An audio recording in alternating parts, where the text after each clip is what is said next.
let her ever forget. Let's never stop reminding her of that fact, and let's never stop reminding people the fact that when President Trump was president, we had a secure border and we put our citizens first.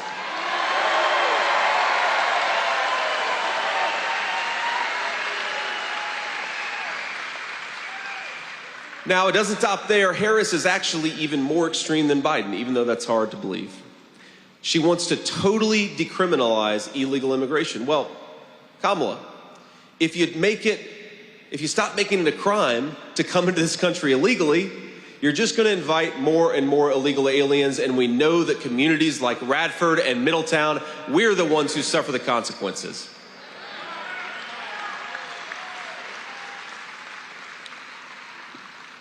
Now, I know this area has been affected by a lot of stupid trade deals, a lot of deals that have shipped good American manufacturing jobs overseas.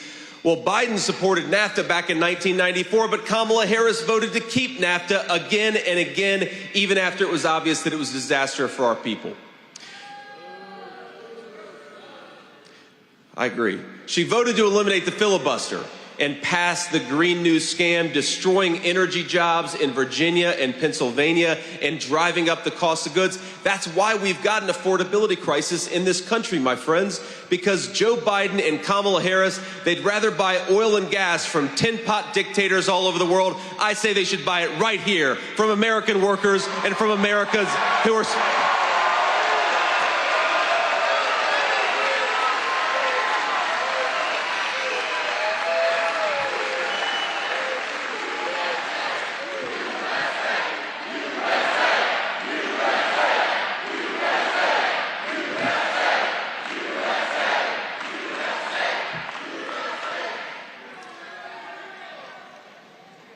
It's simple. Drill, baby, drill. It's not that complicated. We've got it right here. Our own workers want to get it out of the ground. Why don't we just let them? It'll make our country stronger. We all know that's the case. You know, it gets even worse. She supported abolishing ICE and wanted to defund the police. Even Joe Biden never went so far as to say he wanted to defund the police. Now, of course, he supported all these policies because him or somebody else, we don't know who's been in charge of this country the last 3.5 years, but Joe Biden supported it every step of the way, or at least the person who's actually running the show. She wants to ban fracking. She said that. You can go and look it up. She said that she wanted to ban fracking. That is going to destroy hundreds of thousands of energy jobs all across our country. It's going to empower the very worst and the very most dangerous regimes in the world. This is crazy. There is simply no way that you can sit here and say the policies of Joe Biden have worked, which is to say that we got to kick Kamala Harris out of the Oval Office. Don't give her a chance.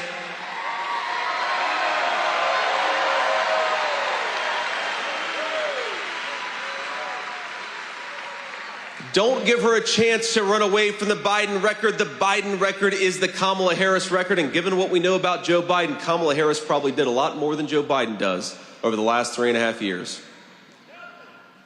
And while we're on the subject of Joe Biden, can anybody just admit that if Joe Biden is not fit to run for president, he ain't fit to serve as president of the United States either?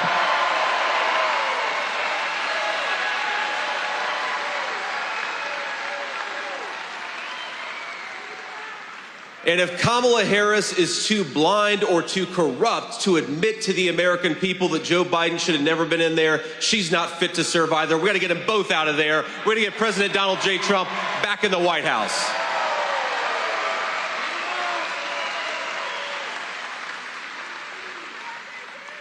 They both have to go. It's that simple. It really is. Now look, the thing is, I am a member of a community that has been affected by all these terrible policies. I grew up in a working class family. I grew up in a family where kids said, other people said, that kid's not going to turn out to be anything. I remember when I didn't have any hope for my future, I didn't have any hope for my community, I thought, that chaos and instability was going to be the narrative of my life, that there was no future. And now I'm running. Now I'm running as Donald J. Trump's vice president. It turned out pretty well for me.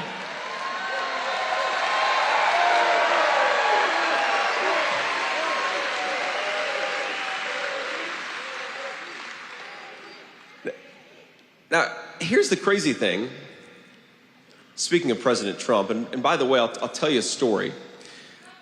On Monday morning, when President Trump, I guess it was Monday afternoon, early afternoon, President Trump called to offer me the job as his vice presidential running mate, and I didn't answer the phone. Now, it went straight to voicemail or something. I never heard it ring. I was staring at my phone hoping that he would call me, but of course I called him back and we had a nice conversation.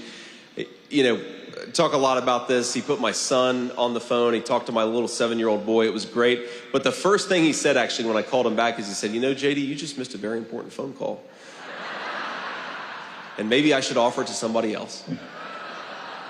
Now, he was messing with me, of course, because here I stand. And I'll tell you something else about President Trump, and I want to get to the fact that the media lies about him. And so many people don't realize the real President Trump. And here's the real President Trump. President Trump called me right before my RNC convention speech on Wednesday. It was a great time, and didn't my wife do such a good job? I was so proud of her for introducing me.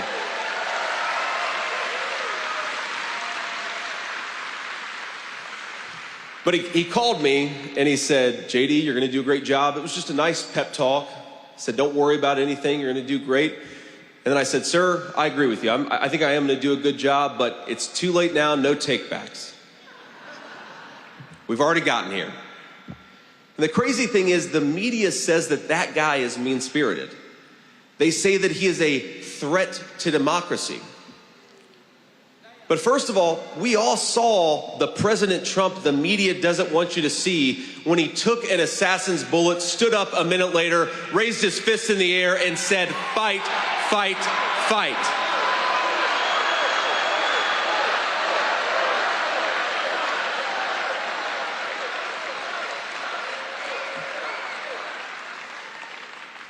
That's the President Trump I know, the guy who stood in defiance of an assassin's bullet and then just a few moments later called for national calm and unity.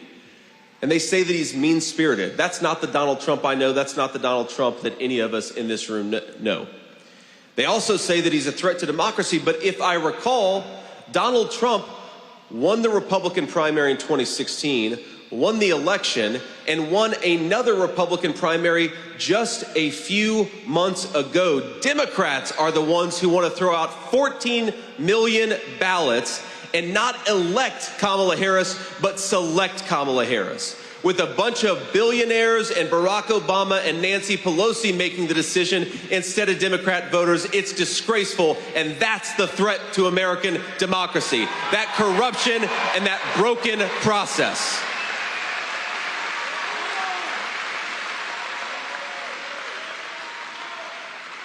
Now, I'm obviously not a Democrat primary voter, and I imagine none of you are either. But if you are, welcome. Republican Party's happy to have you. But if you are a Democrat primary voter, they don't give a damn about you because they don't give a damn who you voted for. If you are a Democrat and you look at this corrupt process, I invite you to the Republican Party. We want to make America great again. We believe in elections. We believe in persuading voters, not lying to them for 3.5 years and then doing a switcheroo.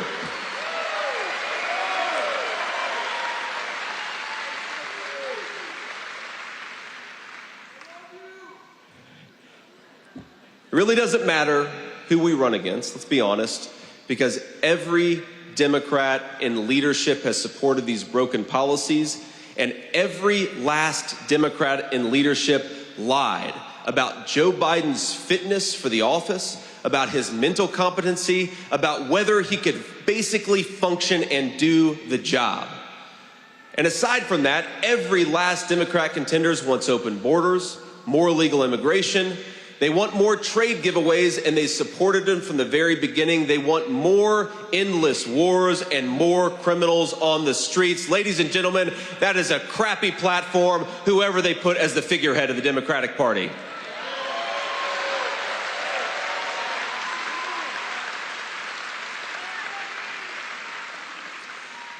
Now, I want to say something about our likely opponent, Kamala Harris, because, you know, she said a couple of days ago that I showed no loyalty to the United States, that I have no loyalty to the United States. Well, you know, I don't know Kamala. I served in the United States Marine Corps, and I built a business. What the hell have you done other than collect a government check for the past 20 years?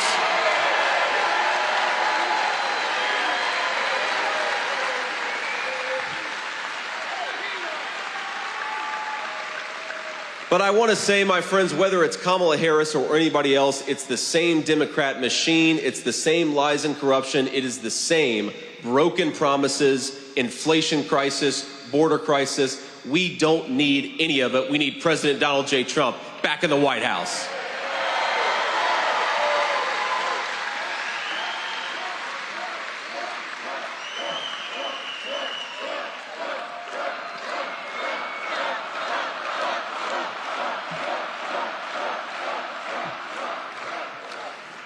Now, before we keep going, I want to take a moment to thank some of the outstanding Republican leaders that we have with us today, Republicans who I think are going to turn Virginia red in the coming decade, and we're so grateful to have them.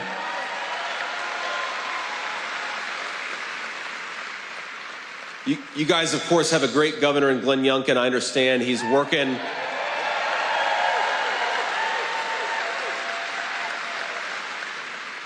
He's working on behalf of the state, couldn't join us today, but we do have Attorney General Jason Miyares. Thank you so much for being here, Jason. Thanks for your great service.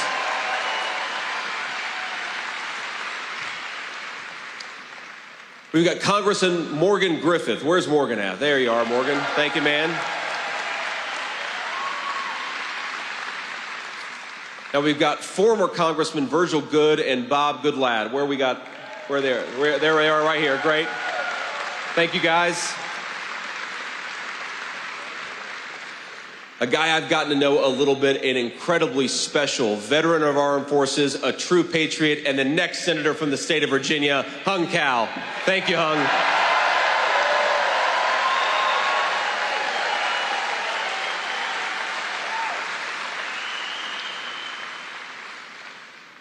Now, these are great candidates, and of course, we're joined by members of the General Assembly and state and local officials who are doing fantastic work on behalf of this Commonwealth. And like I said, they're going to help turn Virginia red.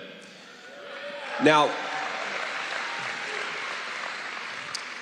for those of you who don't know me, let me just give you a little bit of background on where I come from and who I am.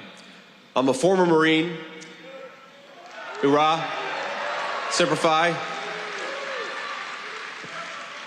I graduated from the Ohio State University and Yale Law School. I started a business to create jobs in places like the one that I grew up in, places that have been left behind by Washington's leadership, but still have a lot of grit, a lot of determination, and a lot of opportunity if we could stop screwing up in Washington, D.C.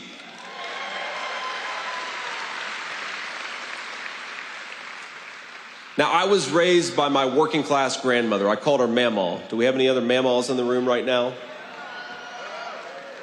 We're in Appalachia, right? We got a lot of Mamaws. I just want to say to all of you, thank you for everything that you do, especially those who are raising the Mamaws and Papaws, the grandparents, the aunts and the uncles that are raising kids they didn't expect to raise. Because of this terrible opioid problem, trust me, it's appreciated. We love you and we're grateful to you. God bless you.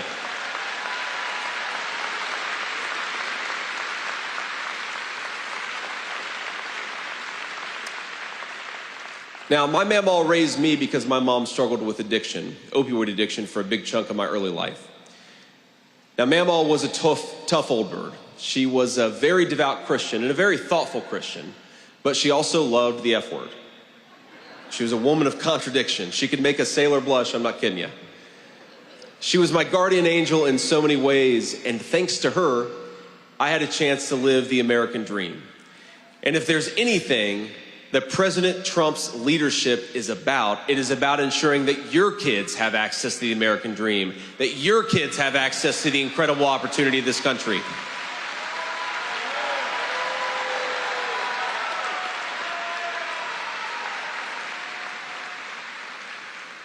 Now, for years, Washington insiders in both parties have sold out places like Middletown, Ohio, like Radford, Virginia. Both parties shipped millions of good manufacturing jobs overseas. They decided that we didn't need to make anything in America again. And now we're way too dependent on the communist Chinese to make the critical things that we need, from our weapons of war to the drugs that we put into the bodies of our children. You know, 95% of the ibuprofen in this country is manufactured in China. Guess where the majority of the antibiotics that we put into the bodies of our children are made? In China. That was a decision, ladies and gentlemen, by broken leadership that decided we didn't need to make anything in this country again. President Trump has a different vision. Let's make more things in America. Let's make our own country self-reliant, and let's do it with American workers making good wages. Isn't that simple?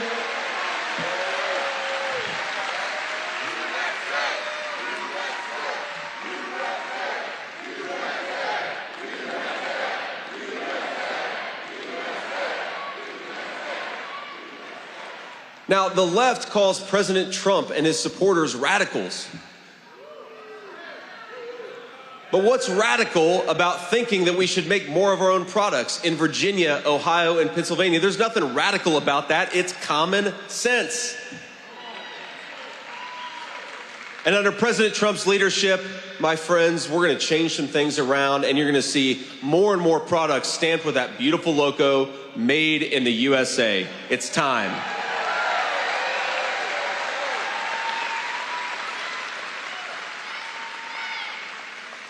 Now, there's nothing radical about having a national security that is strong and smart. Who is sick of us sending America's sons and daughters off to foreign lands they have no business in? We got to focus on our own problems right here at home.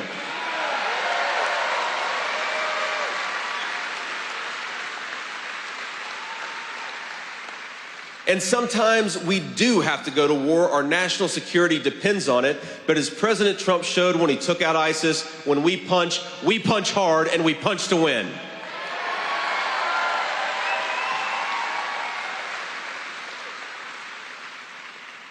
There's nothing radical about telling the drug cartels and the violent gangs, America is closed for business. We don't want you in our country. You got to go back.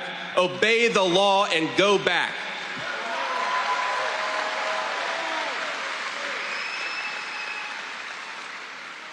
We're going to secure that border under President Trump's leadership. We're going to stop the poison fentanyl that's coming into our country, and we're going to make America safe for Americans again, not the drug cartels and the criminals.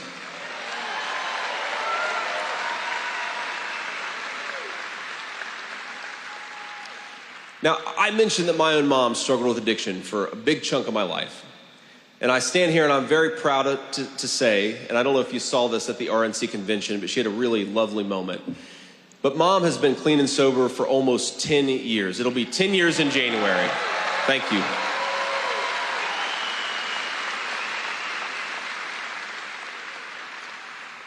But I got to be honest with you. If the same poison that's coming across the border now was coming across the border 20 years ago, I don't know that I would have gotten a second chance with my mother. And there are a lot of families all across this country who are not getting second chances with their loved ones because the cartels are bringing poison across this country at a level we have never seen. We have got to shut that border down, make America safe again. It's common sense, it's not radical, and we're going to do it under President Donald Trump's leadership.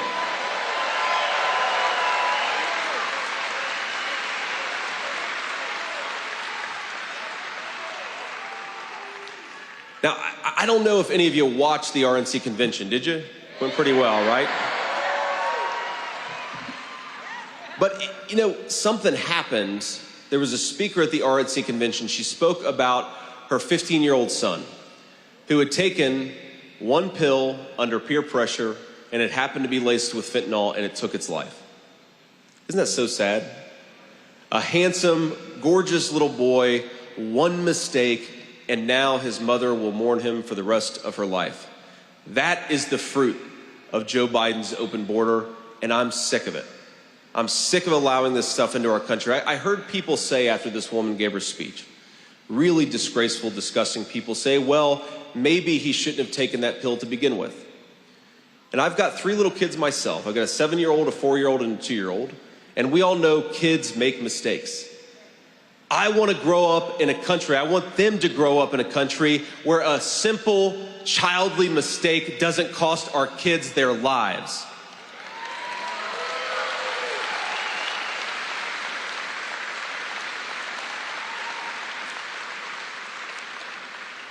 I want to grow up, and I want my children to grow up in a country where they can work a good job, whether they went to college or didn't go to college. They can work in a manufacturing economy where we make things with our own hands and we do it with American workers.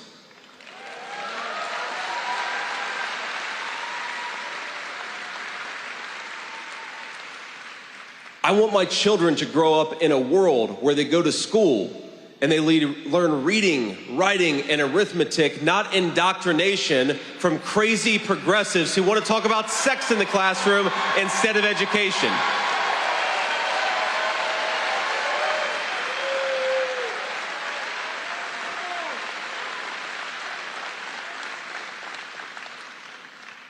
I want my kids to grow up in a country where the police are respected and they're empowered to keep our children safe and secure in their own neighborhoods.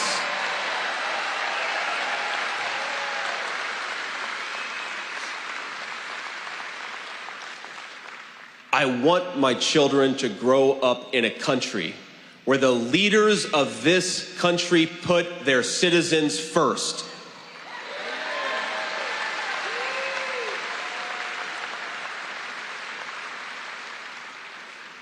And I want my children to grow up in that country, and the only way it's going to happen if we make better decisions in Washington, D.C. We have got to send Donald J. Trump back to the White House to do all these things and so much more.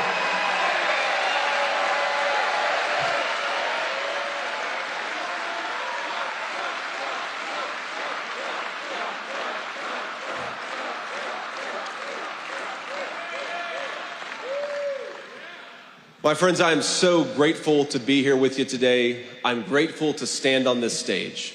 I'm grateful for the incredible opportunities that this country has afforded me, and I am grateful to be President Donald J. Trump's running mate.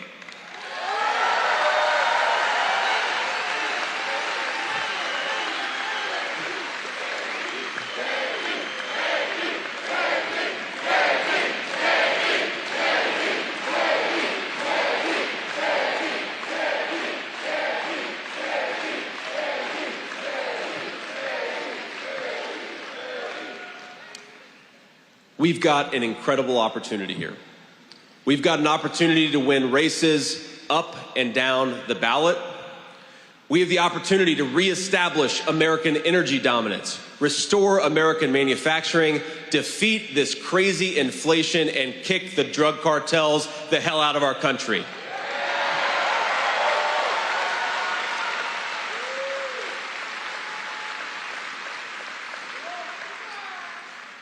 So to everybody listening, certainly to Radford, Virginia, but all across this Commonwealth and forgotten communities in Virginia, Michigan, Wisconsin, Pennsylvania, and Ohio, I make this very simple promise to you. I will fight, President Trump will fight, we will fight every single day to restore an America that works for you, for your children, and for your grandchildren.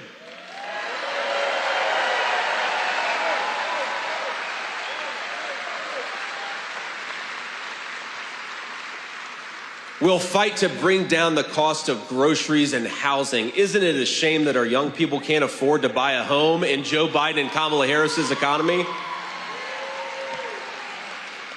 We'll fight to bring down the cost of energy. We'll fight to close the border. We'll fight to get this fentanyl out of our communities. We will do all of these things, but the only way to do it is to re-elect President Donald J. Trump, President of the United States. Let's get to work, my friends. Let's do it together. I know that we can.